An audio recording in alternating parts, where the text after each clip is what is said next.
Hello everyone, welcome to Tasty Dish by Sethu Palaniyappan. இந்த dessert recipe செய்கிறதுக்கு 5லேருந்து 6 piece பாதாம் பிசின் எடுத்து ஒரு 6லேருந்து 8 மணி நேரத்துக்கு ஊற வச்சுக்கணுங்க.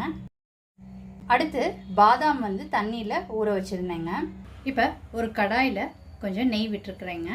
இந்த நெய்யில் முந்திரி பருப்பு கிஸ்மிஸையும் வறுத்து எடுத்துக்கலாங்க.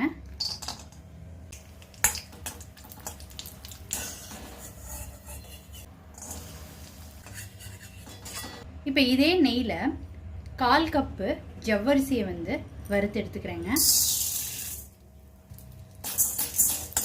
அடுத்து இதில் 1/2 கப் சேமியாவை சேர்த்துக்கிறேங்க. இதையும் சேர்த்து வறுத்துக்கலாம். இதை ஒரு பிளேட்டுக்கு மாற்றிக்கலாம். இப்போ ஒரு அடிகனமான பாத்திரத்தில் 1/2 லிட்டர் பால் சேர்த்துக்கிறேங்க. பால் ஒரு கொதி வர ஆரம்பிச்சிருச்சுங்க.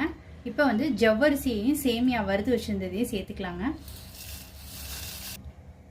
பால்லே ஜவ்வரிசியும் சேமியாவும் நல்லா வெந்து வரட்டுங்க. ஒரு பேனில் 1 கப் வெல்லம் சேர்த்துக்கிறேங்க.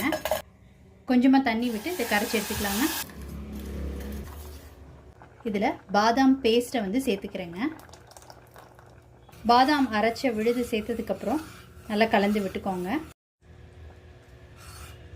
ஊற வச்ச பாதாம் பிசினை சேர்த்துக்கிறேங்க. பாதாம் பிசின் சேர்த்து கொஞ்சம் நேரம் கொதிக்க விட்ட பிறகு நல்லா திக்காயிடுச்சுங்க.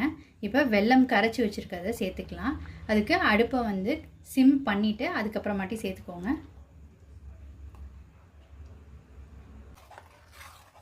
ஏலக்காய் தூள் சேர்த்துக்கிறேங்க. வறுத்து வச்சுருக்கிற முந்திரி பருப்பு கிஸ்மிஸை சேர்த்துக்கலாங்க. பாதாம் பிசின் போட்டு செஞ்ச ஜவ்வரிசி சேமியா பாயாசம் ரொம்ப சூப்பராக ரெடியாக இருக்குங்க.